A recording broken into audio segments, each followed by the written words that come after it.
trazendo essa informação para a gente e a gente passando para o público. Então, na segunda-feira, o laudo do JEP estará lá confirmando realmente que o jogo será na laudo primeira... Olha, esse é outro mal do Brasil, mas numa primeira vistoria, né, hoje feita no Maracanã, o JEP aprovou a condição para que tenhamos lá na quarta-feira Flamengo e São Lourenço. O presidente está na linha, é isso?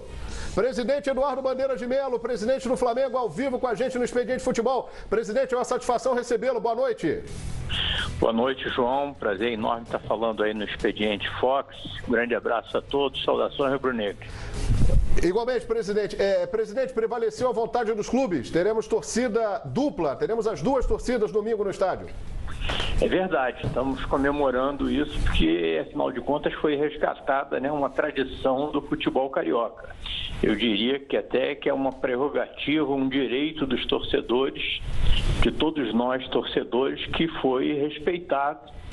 E teremos Fla-Flu, né, um clássico mais do que centenário, com as duas torcidas, num ambiente de paz, tudo sem problema nenhum. Vamos torcer para que seja um excelente clássico. É verdade, é o que todos nós estamos esperando e torcendo para que aconteça. Felipe Facincani. Presidente, primeiro parabéns pela iniciativa dos clubes.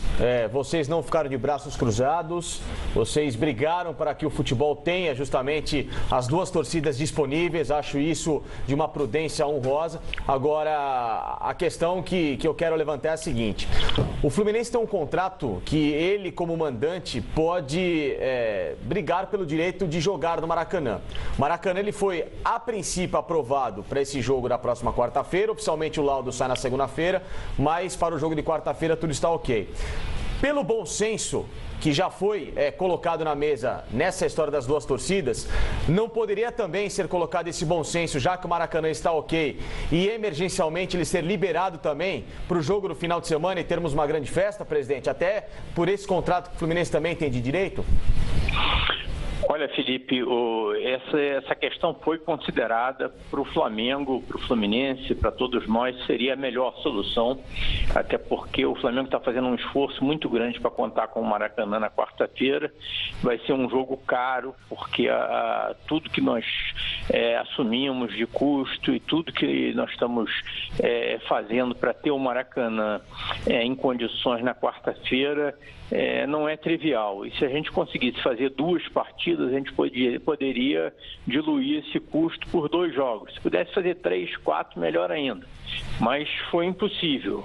Tá? Desde 3 dias atrás, você já tinha uma declaração do comandante do JEP que seria impossível fazer o Fla-Flu no Maracanã, como era de desejo de todos nós. Então, né, nesse caso, só nos restou obedecer, né, compreender a posição do policiamento e trabalhar como continuamos trabalhando para que na quarta-feira o Maracanã esteja em plenas condições. Perfeitamente. Eugênio, Rodrigo, Paulo Lima. Eugênio, pode não, Eugênio? Não, eu tô aqui entendendo, né, tudo que está acontecendo, né? Porque a gente viu agora há pouco o Abel reclamando, né? Por que não o jogo de domingo no Maracanã? Tá aí a explicação por parte do presidente. Ele reclamou e disse que, de repente, o Fluminense está sendo amigo demais de muita gente. Não sei se ouviu, presidente, essa declaração do Abel. Como é que está essa relação Flamengo com o Fluminense, agora que o Fluminense trocou de presidente? É amigo mesmo? Como é que é esse contato com o Abad, Pedro Abad, atual presidente do Tricolor? Eugênio, nós já tínhamos um excelente contato com o presidente Peter, né, e continua muito bom com o presidente Abad. Tá?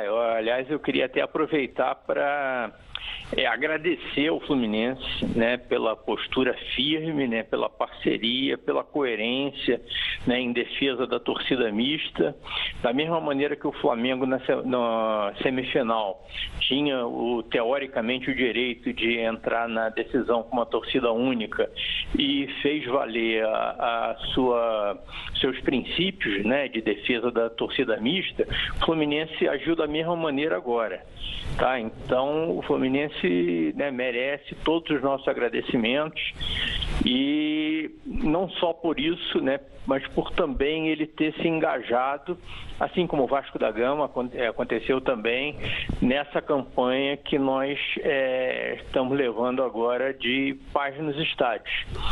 O Flamengo e o Fluminense, já desde que foi definido que a final seria o Fla-Flu, a gente vem trabalhando juntos, nossos departamentos de comunicação, e temos aí um vídeo para ser lançado de promoção do jogo e principalmente da promoção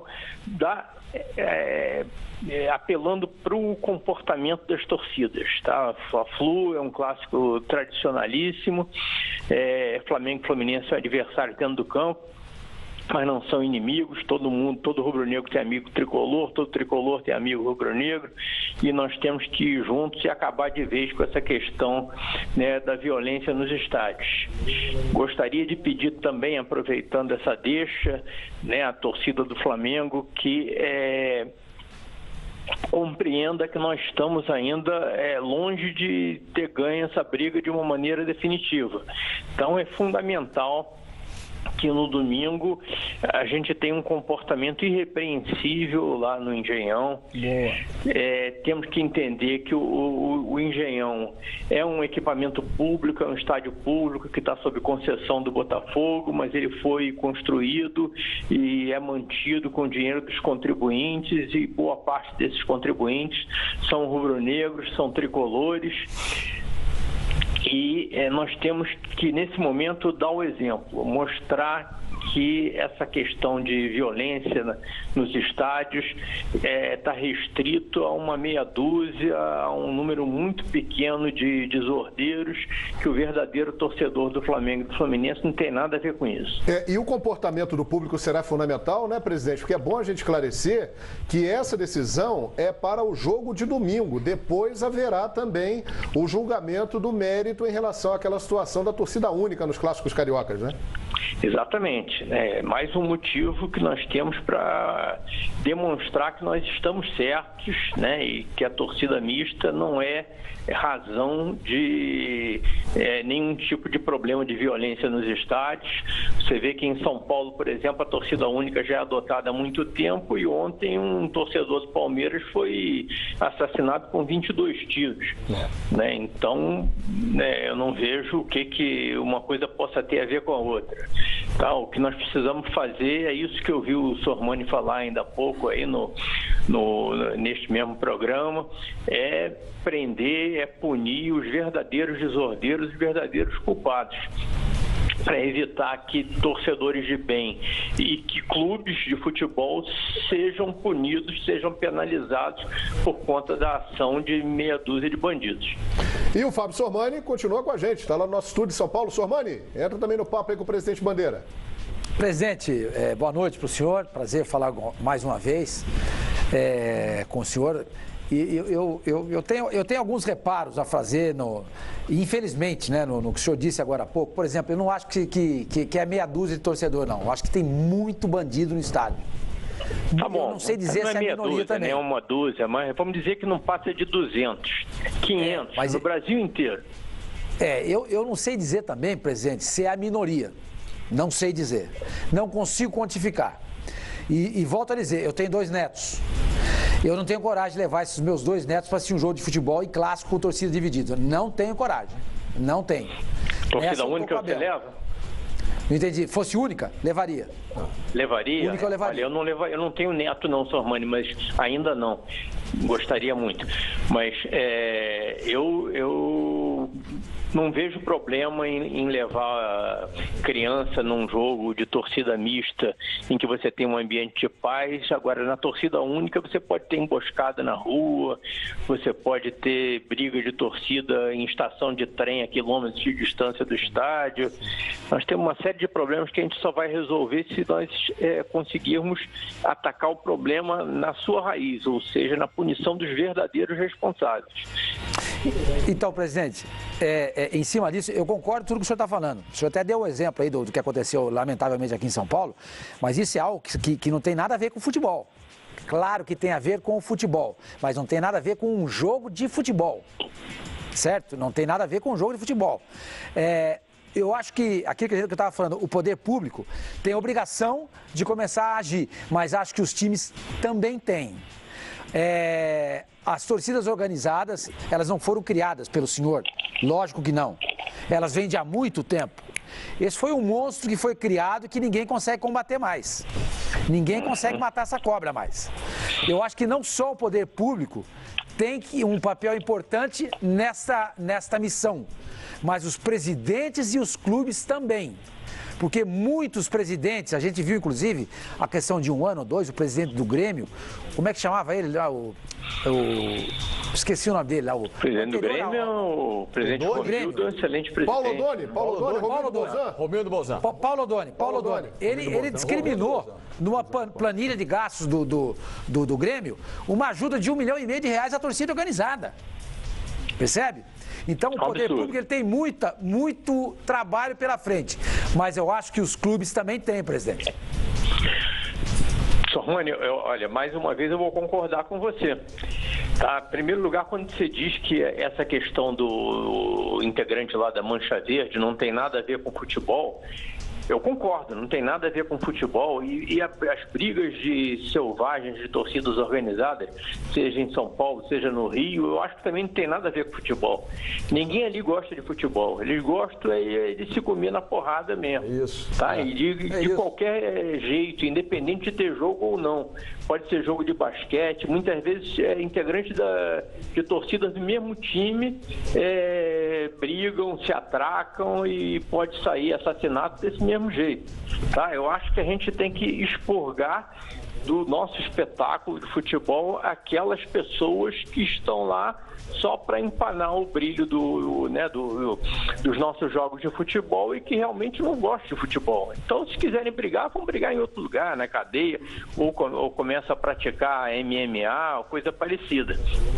Concordo também com você que os times, os clubes de futebol não devem, em hipótese nenhuma, ter nenhum tipo de relação de patrocínio, de privilégio com torcida organizada. Tá? Isso é um absurdo. Eu defendo, inclusive, que num caso de violência, como nós tivemos, infelizmente, no dia 12 de fevereiro, no jogo Flamengo-Botafogo, se houver, por exemplo, qualquer indício ou qualquer prova de que houve envolvimento de dirigentes esportivos, no patrocínio ou no estímulo, na incitação à violência, esses dirigentes devem ser punidos também na pessoa física. Eles seriam tão responsáveis quanto os desordeiros que protagonizaram as brigas. Então eu concordo com você, tá? E acho que os dirigentes de clubes têm sim obrigação de colaborar com as autoridades no que for possível para identificar esses culpados. Evidente que não existe, o Flamengo, por exemplo, não tem nenhuma relação institucional com as suas torcidas. O Flamengo não é capaz de fazer um cadastro de torcedores, de membros de torcidas organizadas, exatamente porque nós não temos essa informação. Mas o que tiver a nosso alcance para colaborar, tá, nós vamos fazer. Ainda que nós temos conseguido hoje o que nós queríamos, ou seja, a derrubada dessa liminar, eu vou continuar plenamente à disposição do promotor, Dr. Rodrigo Terra, para pensar, formular políticas que possam levar a gente a minimizar esse problema, independente de termos de ajuste de conduta, independente de qualquer outra coisa. Eu acho que é uma obrigação nossa. É isso aí, o Paulo Lima e o Rodrigo Bueno querem fazer perguntas também. Vai lá, Paulo Lima. Então é impressionante isso, porque pode ser até que eu seja de uns tempos, o presidente da minha geração, assim como o Sormani, o presidente do outro dia falou que o jogo mais importante da vida dele foi 63 em Fla-Flu, e eu também tive essa oportunidade de estar lá. Então a gente é de uma geração de 180, 200 mil torcedores no Maracanã. Mas a minha ótica, presidente, é idêntica à sua. Dentro do campo de jogo, a gente não tem a violência, ela consumada. E eu acho que o nosso papel aqui, pelo menos eu penso, isso é a minha ótica, a minha maneira de ver, é vender uma imagem diferente daquilo que se vende, e a sua é correta. Levaria sim meus filhos para o estádio, por que não? Porque essa briga ela pode acontecer assim quando você sai de casa, na estação do trem, como o senhor disse, no metrô, no bar da esquina, em qualquer lugar. Ou seja, se a gente vende a violência vem para perto da gente. Então cabe a nós, formadores de opinião, cabe ao senhor, presidente do Flamengo, o presidente do Fluminense, o presidente do Corinthians, dos grandes clubes do futebol brasileiro, vender essa ideia, que é a ideia da paz, da consciência, porque a sociedade brasileira, como o Sormani fala, e nós defendemos aqui, e na abertura do programa eu disse isso, vem da base, vem da educação, coisa que esse país não tem, infelizmente, precisa ter.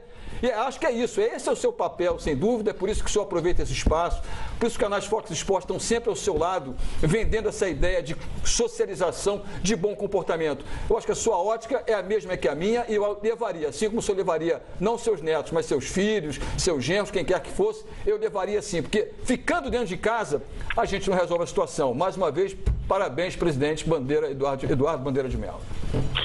Obrigado, Paulo Lima. Bom saber que nós somos da mesma geração e pensamos parecido em muitas coisas. Muito bem. Rodrigo Bueno, uma pergunta. Bom, presidente, uma pergunta com uma reflexão. Vou voltar um pouquinho no tempo, mas já na sua administração, presidente. Eu lembro quando a Primeira Liga foi criada, o Flamengo...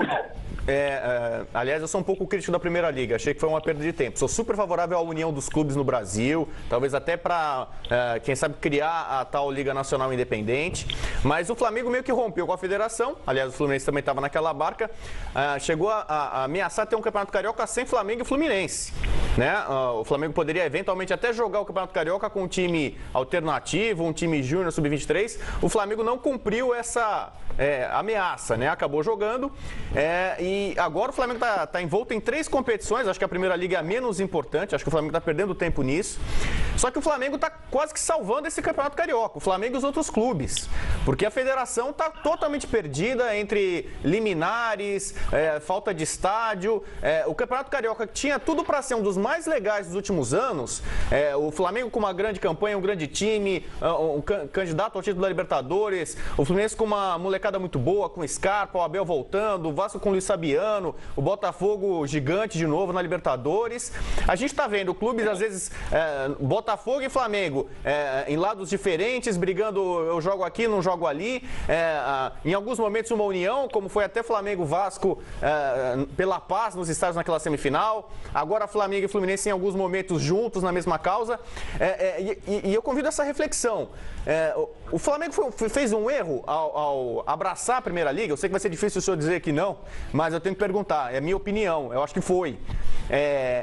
Foi um erro abraçar ainda o Campeonato Estadual, ir para a Primeira Liga e voltar agora para o estadual que está todo mambembe, cheio de problemas, o Flamengo tendo que lidar toda hora, gastar energia, esforço, tempo com o estadual, que está sendo um desastre em vários aspectos. Queria a opinião e a reflexão do senhor presidente. A Primeira Liga foi um erro para o Flamengo. O que pode ser feito agora? O Flamengo continuou no estadual, dá para unir os clubes, resolver a questão estadual e, pensando um pouquinho além, dá para formar uma liga, a união dos clubes, enfim, sair? Rodrigo, a Primeira Liga não foi um erro. A Primeira Liga é um projeto de longo prazo. Começamos com muitas dificuldades no ano passado, né? Quase que proibidos de jogar. E conseguimos fazer a duras penas lá o nosso torneio. Esse ano a Primeira Liga melhorou em relação ao ano passado, inclusive comercialmente. Só voltando um pouquinho, quando ano passado nós ameaçamos de disputar o campeonato com um time alternativo e acabamos voltando atrás, isso se deu por imposição da empresa, né, que tinha o direito de transmissão do Campeonato Carioca, e nós cumprimos. Isso não estava nem escrito, tá? Mas nós entendíamos, né, entenderemos sempre que ainda que a coisa não esteja escrita, nós temos que ser parceiros e voltamos atrás naquele momento porque achamos que deveríamos voltar. Agora, isso não representou em nenhum momento nenhum prejuízo para a Primeira Liga. Acho que a Primeira Liga ela é uma tentativa de se encontrar um produto mais atrativo para o primeiro quadrimestre de cada ano, porque nós entendemos que os campeonatos estaduais podem melhorar muito, eles podem ser mais eficientes, podem ser mais curtos, com jogos mais atrativos, e a Primeira Liga, assim como a Copa do Nordeste, né, como a Copa Verde e outros produtos que possam vir a ser formulados, eles representam um complemento interessante. Agora, nós não temos ilusão de que de uma hora para outra a gente vai conseguir fazer uma coisa maravilhosa. Isso é um projeto de longo prazo, né? Tem um samba do Paulinho da Viola que diz que, né, o velho marinheiro durante o nevoeiro leva o barco devagar. Então, acho que levando esse barco devagar, nós vamos conseguir fazer da Primeira Liga um produto assim, de primeira linha dentro de alguns anos. Então estou começando a descobrir aqui uma inspiração que o senhor levou também na administração do Flamengo, né, presidente? Porque o senhor também está fazendo isso aí no Flamengo, com a sua equipe. É verdade. Devagarzinho está chegando lá, né? Conseguindo chegando lá. É isso aí. Presidente, para terminar, agradecendo a sua gentileza, a sua presença muito importante aqui nesse momento, eu gostaria que o senhor falasse sobre a convocação do Diego. Diego está na seleção brasileira, um jogador que a sua equipe fez um trabalho tão importante e trouxe para o Flamengo e que hoje já é um ídolo da torcida. Diego convocado para a seleção, presidente. É verdade, né? Acho que o Diego merece todos os parabéns, é um atleta excepcional, né? Um exemplo para os jogadores mais jovens, e eu acho que a convocação dele é motivo de muito orgulho para toda a nação rubro-negra. Tá bom então, presidente, muito obrigado e agradecemos sempre a atenção aqui com os canais Fox Sports. Valeu, João, foi um prazer enorme falar com vocês mais uma vez e Fla-Flu domingo, gente, todo mundo lá com muita paz, muita harmonia, respeitando aí o equipamento, o estádio, o torcedor, o adversário. E vamos ver se a gente ganha, né? Que é o mais importante também. Perfeitamente. Muito obrigado, presidente do Flamengo, Eduardo Bandeira de Melo. E já vem aí um convidado especialíssimo aqui no programa ao vivo. Aguarde já. Não vai demorar muito não. Já que falamos de Diego convocado para a seleção brasileira, a seleção será o nosso próximo tema. Agora, esse é um ponto fundamental que foi levantado aqui pelo presidente do Flamengo. O comportamento do... Se você que está aí vendo a gente e acha que clássico com torcida única não tem nada a ver, é uma balela, é uma furada, e você vai ao jogo domingo, e se você gosta de arrumar confusão, não faça isso. Porque qualquer confusão que tiver domingo no Engenhão será um motivo a mais para a justiça manter a liminar com torcida única nos clássicos. Então será fundamental para que voltemos ao normal e tenhamos aí sempre nos jogos duas torcidas nos clássicos do Rio, um bom comportamento do torcedor. Então tenha isso na sua mente. Qualquer arruaça, qualquer confusão, e que também a polícia esteja preparada, que todos tenham segurança, mas vai depender muito do cidadão também. Paulo Lima está cobertíssimo de razão, aliás, está recebendo muitos elogios aqui, o seu comentário, viu, Paulo, em relação à educação, à base. O torcedor também tem que fazer a parte dele, que se tiver arruaça domingo vai continuar essa história de torcida única. E o torcedor vai aos estádios para ver os grandes jogadores, os grandes artistas e um cara que tem jogado muita bola lá no Sport Recife, fez um grande campeonato brasileiro e hoje foi convocado pelo Tite, ele que já tinha participado do amistoso contra a Colômbia, é o Diego Souza, que está ao vivo com a gente na linha aqui no Expediente Futebol. Obrigado, Diego, por nos atender e parabéns pela convocação, rapaz. Obrigado a vocês.